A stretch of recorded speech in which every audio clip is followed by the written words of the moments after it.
ठाणे लोकसभेमध्ये महायुतीत नाराजी नाट्य पाहायला मिळते। नवी मुंबईत भाजपा पदाधिकारी कार्यकर्त्यांमध्ये नाराजीचा सूर आहे। भाजपा वरिष्ठ बैठक घेत नाहीत तोपर्यंत प्रचार नाही असा आता सूर उमटतोय। नवी मुंबईतील भाजपा पदाधिकाऱ्यांची भूमिका आहे या संदर्भात नरेश मस्केंच्या उमेदवारीमुळे स्थानिक भाजपचे नेते नाराज असल्याची चर्चा जोर धरते।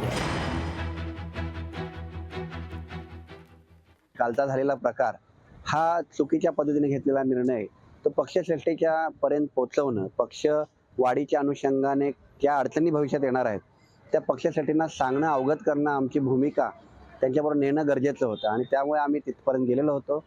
आज सुद्धा आम्ही त्या भूमिकेवर ठाम आहोत। सकाळी आम्ही आमच्यापैकी कोणी कार्यकर्ता नगरसेवक फॉर्म भरायला तिथे गेलेलं नाहीये, परंतु पक्षश्रेष्ठींची चर्चा आणि नाईक साहेबांच्या माध्यमातून पक्षश्रेष्ठींबरोबर जर विनिमय चर्चा झाली तर निश्चित पुढे आम्ही काय पक्षश्रेष्ठीच्या किंवा नाईक साहेबांच्या पुढे नाही आहोत। जो आदेश होईल तो निश्चित मानला जाईल आणि आमचं जे काय म्हणणं आहे ते पक्षश्रेष्ठींनी ऐकून घ्यावं हीच आमची कार्यकर्त्यांची सगळ्यांची मनोमन इच्छा आहे। देवेंद्रजी फडणवीस साहेब असतील किंवा चंद्रशेखर बावनकुळे साहेब असतील, त्यांनी नवी मुंबईतील कार्यकर्त्यांना या ठिकाणी पुढील भूमिका विशद करण्यासाठी जोपर्यंत ते या ठिकाणी नवी मुंबई कार्यक्षेत्रामध्ये येऊन बैठक घेत नाहीत तोपर्यंत कोणताही पदाधिकारी त्या ठिकाणी काम करणार नाही असं कालपर्यंत ठरलं। आणि रात्री म्हणजे काल जेव्हा दुपारी मुंबईवरून या ठिकाणी आलो तर पुन्हा एकदा भारतीय जनता पार्टीचे म्हणजे व्हाईट हाऊसमध्ये आदरणीय गणेश नाईक साहेब असतील किंवा बाकीचे जे संजीवजी नाईक आहे, संजीवी नाईकांनी बैठक घेतली। ती बैठक रात्री 11:30 पर्यंत चालू होती।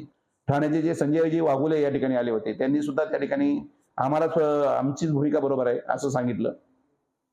परंतु एकंदरीतच हा जो ठाणे लोकसभा मतदारसंघ आहे त्या ठिकाणी मुख्यमंत्री यांचा राहता मतदारसंघ असल्यामुळं त्या ठिकाणी पक्षाला थोडंसं झुकतं माप त्यांना द्यावं लागलं असं आम्हाला त्या ठिकाणी समजलं।